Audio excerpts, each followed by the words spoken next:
नमस्कार दर्शक बंधु आज हूँ मे 4 तारिख सोमवार आसतु केतोटी देश विदेश खबर उपरे नजर पकाइबा सेतिपाई वीडियोटी को शेष पर्यंत देखंतु एवं वीडियोटी भल लागिले गोटे गोटे लाइक कर दियंतु जदि चैनल रे नुआ आछंती ताहेले सब्सक्राइब करी बेल आइकन टी को दबाई दियंतु जा फल रे नुआ नुआ अपडेट सर्वप्रथमे पाई परिबे। आजिर प्रथम खबर आगामी 4 दिन जाए प्रबल वर्षा आहुरी 4 दिन जाए राज्य रे कालबैशाखी संभावना रही। आज 7 जिला और काली 13 जिला को ऑरेंज अलर्ट कुआपथर वर्षा संभावना रही। राज्य में वर्तमान मेघुआ पाग सह खरा गायब होइतिबा बेले तातीरु मिलिछि आश्वस्ति। कालबैशाखी प्रभाव मेघुआ पाग सह वर्षा संभावना थिबा बेले आगामी 4 दिन जाए प्रबल वर्षा और पवन पई चेतावनी देइछि पाणीपाग विभाग। आसंता 24 घंटा रे अधिकांश जिले में वर्षा संभावना थिबा बेले 7 जिला केन्दुझर मयूरभंज बालेश्वर रायगड़ा कोरापुट मालकानगिरी और नवरंगपुर रे वज्रपात सह वर्षा संभावना को नहीं ऑरेंज वार्निंग जारी करिछि पाणीपाग विभाग। सेहीपरि गजपति गंजाम कंधमाल कलाहांडी नयागढ़ अनुगुल ढेंकानाल देवगढ़ सुंदरगढ़ खोर्धा पुरी कटक जगतसिंहपुर केन्द्रापड़ा जाजपुर और भद्रक यही 16 जिले में बिजुली घड़घड़ी वर्षा संभावना और 40 रु 50 किमी वर्षा को नहीं येलो वार्निंग जारी करा जायछि बोली खबर मिली। परवर्ती खबर भोट काउंटिंग ड्यूटी रे थिबा अधिकारी सूचना लीक करुछंती शुभेन्दु अधिकारी अभियोग। पश्चिम बंग रे आज अर्थात 4 मई रे प्रकाश पाइबाकु थिबा निर्वाचन फलाफल पूर्व राजनैतिक परिवेश खूब सरगरम होईछि। बीजेपी नेता शुभेन्दु अधिकारी काउंटिंग प्रोसेस को नहीं गंभीर अभियोग करिसंती। Suvendu social media platform X रे स्क्रीनशॉट शेयर करी दाबी करिसंती जे काउंटिंग ड्यूटी रे लागितिबा हेतु अधिकारी माने सेमानंक पदवी एवं दायित्व भली सूचना प्रकाश करुछंती। टीएम्स भोट चोरी करिबा पई नकली आंगुठी छाप व्यवहार करुछि। एहा मध्ये दाबी करुथिले जे गणना ड्यूटी रे नियोजित किछि अधिकारी सेमानंक नियोजित संपर्कित सूचना शेयर करिसंती। शुभेन्दु अधिकारी एहा मध्ये कहिसंती जे किछि स्प्रेडशीट शीट एवं लिस्ट सर्कुलेट होछि जेउथिरे अधिकारी माने स्वेच्छाकृत भाव में किंबा चापरे सेमानंकर निर्वाचन कर्तव्य सहित जड़ित सूचना दउछंती। एही सूचना रे गणना प्रक्रिया रे सेमानंकर भूमिका मध्य रहिछि। एहा निर्वाचन नियमर एक गंभीर उल्लंघन एवं एहा अनेक समस्या सृष्टि करि पारे। तांको मतरे जदि कोनोसी अधिकारक मुतयन सूचना एभली संगठन पर्यंत पहुंची थाए जाहांको राजनैतिक दुर्बलता रहिछि तेबे तांको उपरे चाप पका जाई पारे किंबा प्रभावित करिवार चेष्टा होई पारे बोली शुभेन्दु कहितिबा सूचना मिलिछि। परवर्ती खबर 283% बढ़ी पारे दरमा पेंशन रे मध्य हब वृद्धि। अष्टम वेतन कमिशन एवं कर्मचारी संघ मध्य चलित सप्ताह रे आनुष्ठानिक आलोचना शेष होईछि। एथिरे संघ पक्षरु 3.83 गुण फिटमेंट फैक्टर सहित सर्वनिम्न 69,000 टंका दरमा पई दाबी करा जायछि। जदि एही दाबी ग्रहण करा जाए तबे कर्मचारी सर्वनिम्न दरमा रे 283% वृद्धि घटिबो। वर्तमान सप्तम वेतन कमिशन अधीन रे कर्मचारी को मासिक अति कम रे 18,000 टंका मूल दरमा मिलुछि। नुआ दिल्ली रे एप्रिल 28 रु 30 पर्यंत अनुष्ठित बैठक रे नेशनल काउंसिलिंग प्राय 36 लाख केंद्र सरकारी कर्मचारी दरमा वृद्धि दरमा गठन रे परिवर्तन एवं अधिक पेंशन और भत्ता पई दाबी करथिले बोली खबर मिलिछि। परवर्ती खबर चलंता विमान रो इमरजेंसी गेट खोली देले यात्री पायलटों जोगु अल्प के रक्षा पाइले 237 पैसेंजर। शारजाहरु चेन्नई आस्तिबा एयर आरबीआर एक विमान रे रविवार खेली जाइतिला आतंक जेतेबेले जणे यात्री चलंता विमान रो इमरजेंसी एग्जिट गेट खोली देइतिले। एही समय रे विमान भितरे 231 जन यात्री थिले। घटनाटी रविवार सकाळे घटितिला जेतेबेले एहा अवतरण करी टैक्सीवे रे चालुतिला सेतेबेले रनवे और टर्मिनाल को जोडुतिबा रास्ता रे विमान रे थिबा 34 वर्षीय जणे युवक इमरजेंसी गेट खोली देइतिले। न्यूज एजेंसी पीटीआई अनुसार घटना संपर्क रे खबर मिलिबा मात्रे पायलट तुरंत विमान को रोकी देइतिले और अधिकारी को यार सूचना देइतिले। सूचना मिलिबा मात्रे सेंट्रल इंडस्ट्रियल सिक्योरिटी फोर्स जवान बम डिस्पोजल एक्सपर्ट और सशस्त्र अधिकारी तुरंत घटनास्थल रे पहुंची जाइतिले। पायलट ए घटना को नहीं अधिकारी पाखरे औपचारिक अभियोग दाखल करिसंती। एहा परे सुरक्षा कर्मी विमान भितरे चढ़िथिले जाहांकु गिरफ करी कस्टडी रे निया जाइछि। अधिकारी माने यात्री को पचराउचरा करिसंती और तांकर मानसिक स्थिति मध्य जांच चलीछि बोली खबर मिलिछि।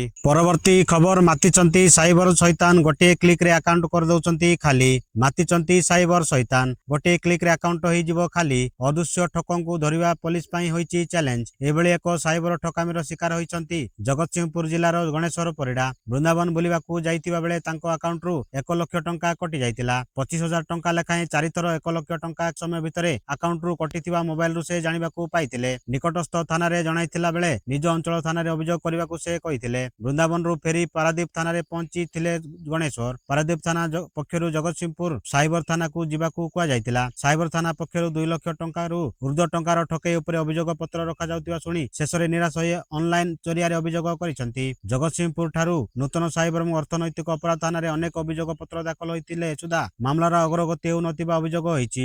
ଦିନକୁ ଦିନ ସାଇବର ଅପରାଧ ମାମଲା ବଢି ଚାଲିଥିଲା ବେଳେ ଦକ୍ଷ ଅଧିକାରୀ ନିଯୁକ୍ତି କରିବାକୁ ଦାବି ହୋଇଛି। କେତେବେଳେ ଡିଜିଟାଲ ଆରେଷ୍ଟ, କେତେବେଳେ ଲୋନ୍ ଠକେଇ ଓ ସୋସିଆଲ ମିଡିଆରେ ଠକେଇର ମାତ୍ରା ବଢିବାରେ ଚାଲିଛି, ଯାହାକୁ ନେଇ ଚିନ୍ତା ପ୍ରକଟ କରିଛନ୍ତି ଜଗତସିଂହପୁର ଜିଲ୍ଲାବାସୀ ବୋଲି ସୂଚନା ମିଳିଛି।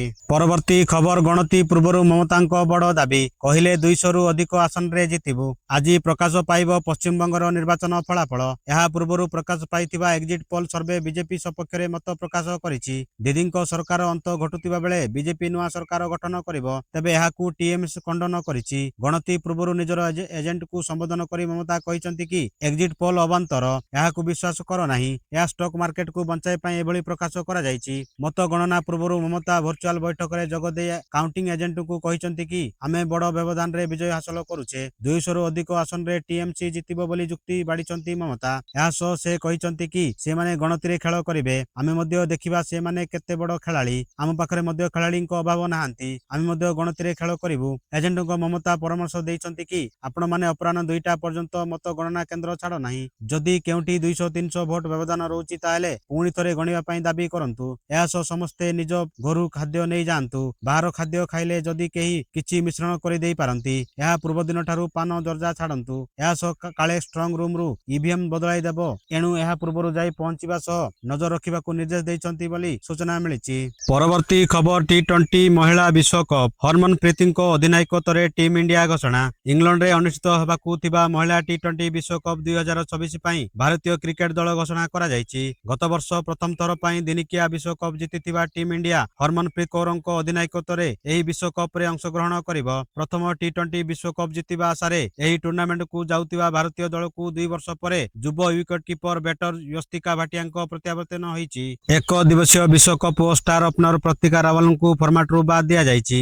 ଏହି ପରିପ୍ରେକ୍ଷୀରେ WPL 2024 ଷ୍ଟାର ପେସର ନନ୍ଦିନୀ ଶର୍ମାଙ୍କୁ ପ୍ରଥମ ଥର ପାଇଁ ଦଳ ପାଇଁ ଚୟନ କରାଯାଇଛି। ଶନିବାର ମେ 2 ତାରିଖରେ ସିନିୟର ମହିଳା ଚୟନ କମିଟି BCCI ମୁଖ୍ୟାଳୟରେ ଭାରତୀୟ ଦଳ ଚୟନ କରିଥିଲେ, ଯେଉଁଥିରେ ଅଧିନାୟକ ହରମନପ୍ରୀତ କୌର ଏବଂ କୋଚ୍ ଅମଲ ମୁଜୁମଦାର ମଧ୍ୟ ଉପସ୍ଥିତ ଥିଲେ। ଏହାର କିଛି ସମୟ ପରେ ମୁଖ୍ୟ ଚୟନକର୍ତ୍ତା ଅମିତ ଶର୍ମାଙ୍କ ନେତୃତ୍ୱରେ ଚୟନ କମିଟି ଟୁର୍ଣ୍ଣାମେଣ୍ଟ ପାଇଁ 15 ଜଣିଆ ଦଳ ଘୋଷଣା କରିଥିଲେ ବୋଲି ସୂଚନା ମିଳିଛି। ପରବର୍ତ୍ତୀ ଖବର ମାଟ୍ରିକ ପରୀକ୍ଷା ଫଳ ପାସ୍ ହାରରେ ରାଜ୍ୟରେ 6ଠ ସ୍ଥାନରେ ନୂଆପଡ଼ା। ଜିଲ୍ଲା ଟପର ହେଲେ ପୁନମ। ଓଡ଼ିଶା ମାଧ୍ୟମିକ ଶିକ୍ଷା ପରିଷଦ ଦ୍ୱାରା ପରିଚାଳିତ ଚଳିତ ଶିକ୍ଷାବର୍ଷର ମାଟ୍ରିକ ପରୀକ୍ଷା ଫଳ ଶନିବାର ପ୍ରକାଶ ପାଇଛି। 97.87% ପାସ୍ ହାର ସହ ନୂଆପଡ଼ା ଜିଲ୍ଲା ରାଜ୍ୟରେ 6ଠ ସ୍ଥାନ ଅଧିକାର କରିଛି। ସିନାପାଲି ବ୍ଲକ ବରଗାଁ ପଞ୍ଚାୟତ ଉଚ୍ଚ ବିଦ୍ୟାଳୟର ପୁନମ ମେହେର 91.66% ମାର୍କ ରଖି ଜିଲ୍ଲା ଟପର ହୋଇଛନ୍ତି। ସେ ମୋଟ 600ରୁ 550 ମାର୍କ ରଖିଛନ୍ତି। ପୁନମଙ୍କ ପିତା କୈଳାସ ଚନ୍ଦ୍ର ମେହେର ଜଣେ ଦୋକାନୀ ଏବଂ ମା ପାଳି ମେହେର ଜଣେ ସ୍ୱୟଂ ସହାୟକ ମହିଳା ଓ ସେ ଉଦନ୍ତୀ ଫାର୍ମ ଗ୍ରୁପର ପରିଚାଳକ ଅଛନ୍ତି।